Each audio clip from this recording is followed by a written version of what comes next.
Ako, lumalaki to pero si Pando, mapagtutulungan, biglang nagamit din. At si Jom, Big J, Kyle TZ ay naroon din. Third grading 75. Ngayon, eto na, fourth grading. Ito na.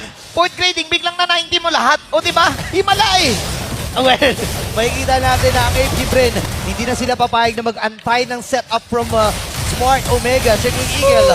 Susuruhin yung tatlo, andun yung Lost Insanity. Oh my Ito God! na nga ba pagkatapos? Oh my Okay pa goodness! rin ang playoff team. Dito ng Smart Omega, napasok yung Kyle TZ. Patay si Adoyo! Nakasama si Super Marco. Tatlo ang babagsak. Oh my God! Buhay pa rin! Buhay pa rin! Ang lason, inaantay na lang nila yung puluto ng mga minions. Si Pew lang ang natitira. Si Pew lang ang buhay dito! Buhay pa ang barangay!